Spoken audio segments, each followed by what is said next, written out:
It is 6:40 in the morning, and you are standing in a laundromat off Route 9, feeding quarters into a dryer that takes 4 coins for every 10 minutes. Your sneakers are split along the seam, the kind you keep wearing because replacing them feels like an admission. Steam fogs the front window. A radio behind the counter plays low, the same station it always plays. The woman 2 machines down folds towels without looking up. A phone buzzes once in your back pocket. You let it sit there a moment before you check it, because you already know, in the vague way you always know now, roughly what it will say. When you finally look, the banking app shows a balance with 6 figures sitting behind the decimal point on a Tuesday morning in a laundromat, in the same sneakers you've worn for longer than you'd like to admit. Nobody in this room knows that.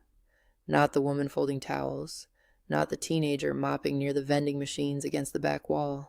The same kind of machine that built everything you own, though he has no way of knowing that either. Your sister, 3 towns over, still texts to ask if you need gas money before payday, and you let her keep asking, because the alternative is explaining something you have spent 15 years keeping separate. You have built a life that runs quietly underneath the life people can see. It does not announce itself. It does not show up in your car, your apartment, or your clothes. It shows up only in a brokerage statement you check from a phone with a cracked corner, in a laundromat, before 7 in the morning, where no one is looking and no one would believe it if they were. You own 214 vending machines scattered through break rooms, laundromats, auto shops, and apartment lobbies across 3 counties. On a slow month, they generate $38,000 after restocking, fuel, and repairs. Your net worth, counting the machines, a small commercial unit you bought outright 4 years ago, and a brokerage account no one in your life has ever seen a statement from, sits at $6.1 million. You still pay $900 a month for a 1-bedroom apartment with a window unit instead of central air in a building where the landlord has raised the rent twice in 5 years, and you have paid it both times without negotiating, because negotiating draws attention, and attention is the one expense you cannot afford. Here's how you got here.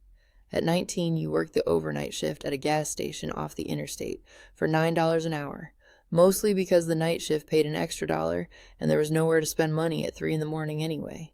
You bought your first vending machine at a storage unit auction for $40, sold as is, no returns, didn't work. A man named Hal, who ran a small appliance repair shop 2 blocks from the station, fixed the coin mechanism for the price of a sandwich in an afternoon of your time, and showed you how to do it yourself so you wouldn't need him again. You placed that machine in the laundromat where you already did your own wash. It made $11 in its first week. By 23, you had 12 machines and $1,200 saved from 2 jobs stacked on top of each other.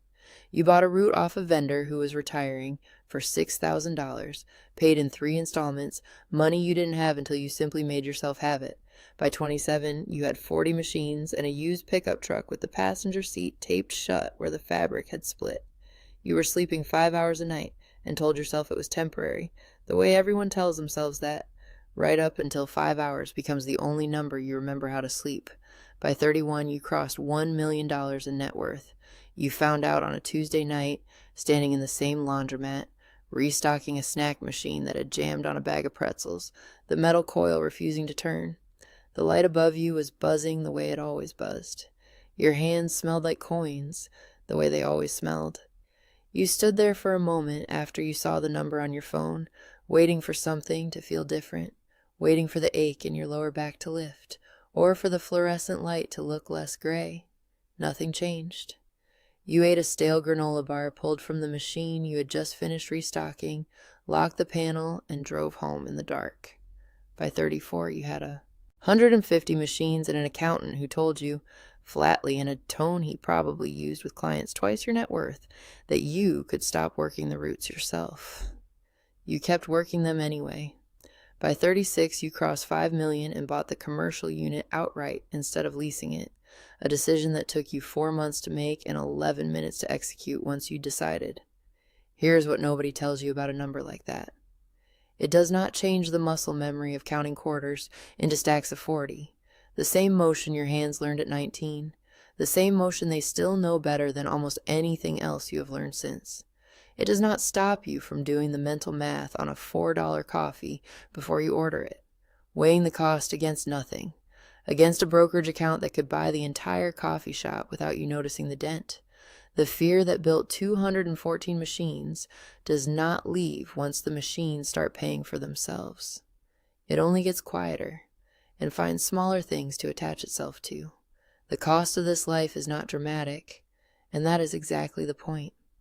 It is the missed dinners with your sister Renee because she would ask gently how you afford anything, and you would rather let her keep believing you are scraping by the way she sometimes still is.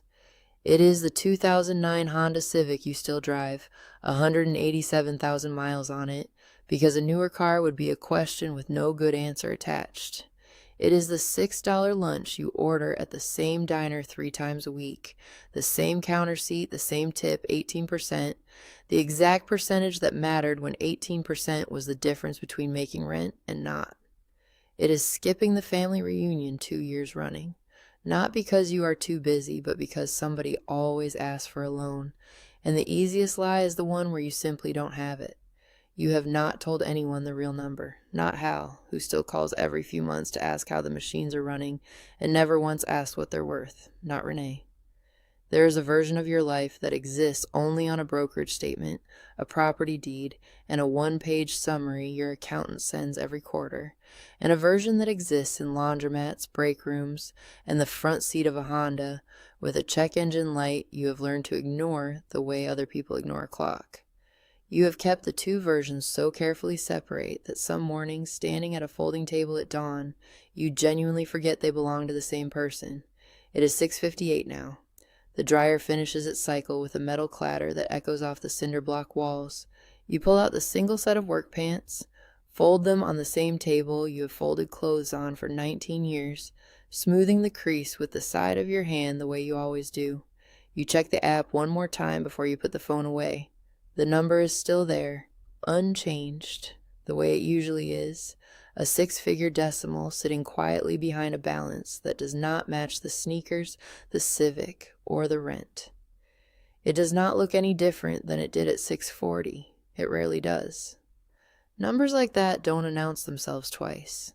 You walk out into the parking lot, toward the Civic, the cold morning air on your face and the smell of detergent still on your hands. Somewhere across 3 counties, 214 machines are already humming under fluorescent lights of their own, already making money. You will not spend today, possibly not this year, while you drive to a route stop to fix a coin mechanism that has nothing to do with what you are actually worth. You wonder sometimes what the number would have to become before it started to feel like anything at all, and whether a person ever really finds out, or whether they just keep driving toward the next jam machine, the